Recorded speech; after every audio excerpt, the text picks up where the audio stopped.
Okay, now we are on socialism and communism. Socialism and communism and some other concepts we are going to deal with. They are forms of government, they are basic concept of government that has to do with economic policies. Okay? Like this one we're talking about socialism has to do with, now I'm taking the meaning. Before I digress, let's see what we know what we go on in this topic. We want to know the meaning of socialism, communism. I want to know the features or characteristics. I want to know the relation between socialism and communism, and some things you have to know, some dates, names of places, and names of people too. Very, very important. Okay, so let's go. Socialism is an economic policy and also a basic concept of government that has to do with whereby all the means of production, exploitation, means of distribution, they are owned and controlled by the government. Okay, take it again. Socialism is a concept of government in which all the means of production, exploitation, importation, means of distribution to the citizens flows from the government, comes from the government, or rather I can put it, the states.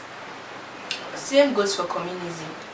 Communism and socialism are the same, they are alike, but only that communism is the highest stage of socialism. That is to say that communism is the extreme form of socialism. Nothing is left behind. Every single thing is controlled by the government, from employment, feeding, transportation, exploitation, business, everything in government. So government provide everything for the citizen, and the citizen in turn works completely for the government and not for any individual. So nobody's in charge. Everything is run totally by a particular body. But in socialism, some parts, not all, but some parts is controlled by certain private individual who over time have formed partnership with the government. Okay, so let's see the features. Let's start first with socialism. Socialism has to do with the first one, that all the means of production and distribution, they are owned by the government and controlled. Under socialism, there is no class distinction. Everybody is equal before the government.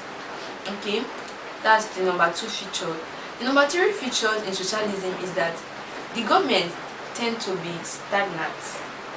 When I mean stagnant, let's say we have a list of countries that practice this socialism. For example, we have these countries that practice socialism, they are called second world class. Okay, you know what that means. This country, we have the Soviet Union, we have Bulgaria. I said Soviet Union, we have Bulgaria, we have China, we have Cuba, we have Romania, we have Poland, and a lot more. They practice socialism. This country that practice socialism, an extreme form like that of Cuba, as we can see that Cuba is among those countries too that practice communism. Progress in this country are stagnant. Okay, civilization have hardly get into this country, especially this one, Cuba, is a case study. Things are happening very, very slow because there are no competition. Yes, that brings me to my number 4th feature or characteristic of society. There is lack of competition.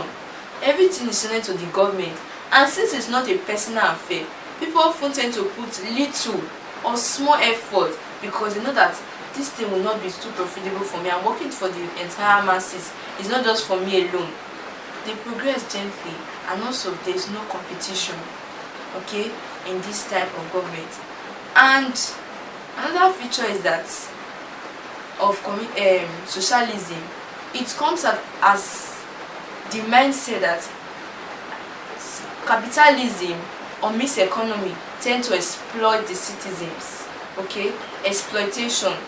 They feel that if we practice capitalism, that is, there are private individuals in the economy, they will exploit the masses. Let us gather everybody together, let everybody work for the government. It tends from a selfish heart, because if everybody work for the government tends to release little money, and there's no competition.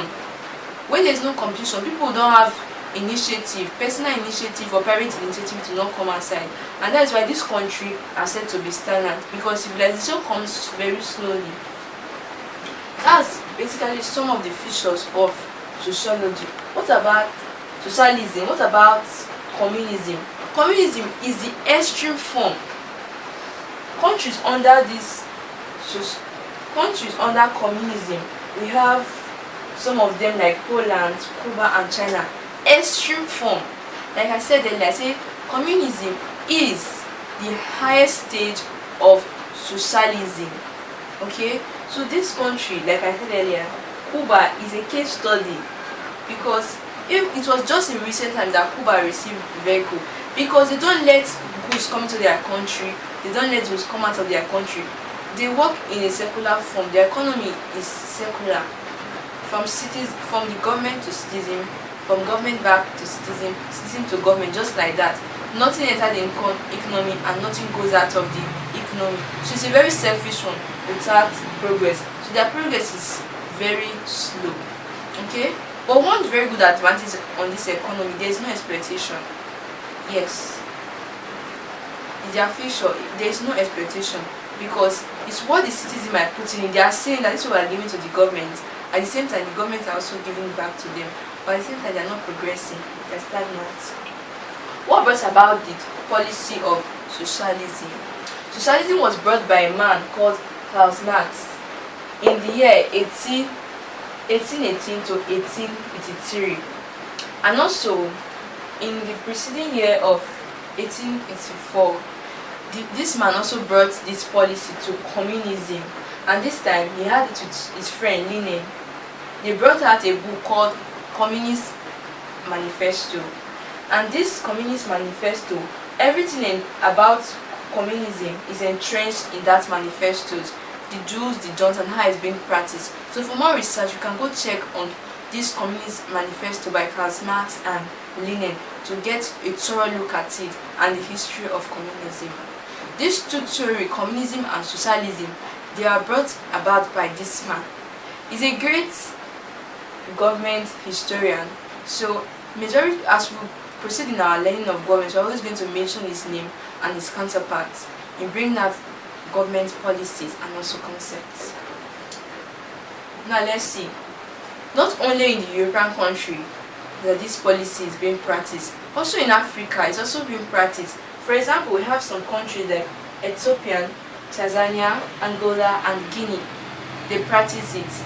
And if you look at this country, you can see some of the features I mentioned. There's no exploitation, yes. Progress is slow, yes. No competition, yes, it's seen in this country. A clearer look on it, you can go and check their government history. Okay? And one thing I want to mention in this topic is that socialism and communism comes out of countries who have faced through the torture of colonialism. These countries have been dealt with by colonialism, and after coming out of it, they are very afraid because of what they saw. So they want to guard against foreign interference into their governments, and that is why they tend to bring out these policies. Remember, like I said, there is no external interference into their government, especially communalism. Nothing comes in like the country Cuba. There is no imports, there is no exports. Everything they have in that country is what they have by themselves provided, and that is what the citizens are benefiting from. None. And it's just in recent time, that's when Cuba started importing some kind of things, and that's why we say Cuba is a semi-communist country. And mind you, this country, Poland, Cuba and China I mentioned, they are not practicing full communism. What does that mean? They have not attempted to the extreme form of socialism, the real extreme form. They are said to be partial, but Cuba is same, because Cuba have deviated a bit, because Cuba in recent time have imported some foreign, or let me say civilian implement like car. Cuba invented car. Okay, so we have run through socialism and communism. In sum total, we can see that socialism and communism is a government and economic policy that all the means of production, distribution, exploitation, importation are controlled by the government. And I said that communism is the highest stage of socialism. I went first mentioning them as second world class countries. I also said the countries both in Europe and Africa. I mentioned those who practice extreme form of socialism, which is communism. I also mentioned the dates in which this theory came into place. I mentioned 1818 to 1884, and I said that in that 1848, communism made its first manifesto, and I think it's the only manifesto communists have. And it was produced by this man, Karl Marx, and his friend Lenin. And I also gave you a research guide that if you want to know more on the history of this socialism and communism, you can go to this manifesto and going to get thorough knowledge on this topic. Okay, we are now done with socialism and communism. The next is going to be capitalism.